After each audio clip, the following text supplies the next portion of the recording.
autre déclinaison des vêtements. D'ailleurs, vous êtes sponsorisé aujourd'hui Oui, on est par une marque de vêtements, Art Bomb. Voilà, on va voir des images d'un défilé qui avait eu lieu il y a quelques semaines à Paris.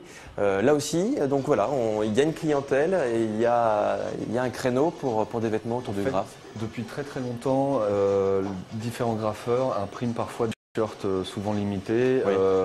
des choses comme ça. Et là, pour le coup, on voulait emmener un petit peu plus loin tout ça et de sortir un petit peu de la gamme habituelle, dédiée un petit peu ça, que ça tourne pas juste graffeur entre graffeurs, mais que ça aille un petit peu plus loin. Et d'où cette approche un petit peu plus mode. Et je pense que même si ce sont des univers très opposés, ils ont aussi plein de points communs sur lesquels on peut construire quelque chose de solide, je pense. Donc il y a bien sûr la gamme de vêtements assez jeune, fun, etc. Mais voilà, et après il faut placer le graphe quelque part. Déjà, qui propose sa création graphique? Là, pour le coup, c'est moi. D'accord. Voilà.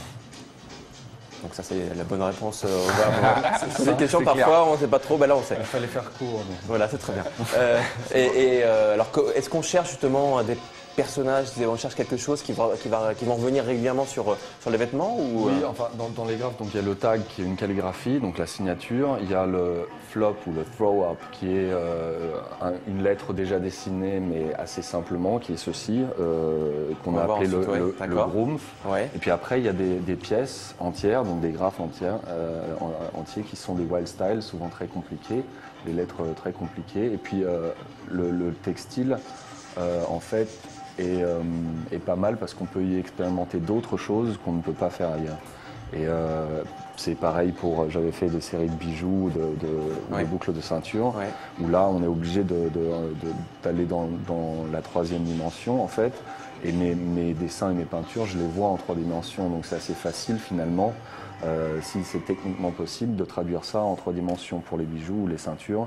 Et pour le textile, on a la matière ou les matières, les différentes encres, les différents fils de broderie, etc., qui vont un peu cadrer tout ça.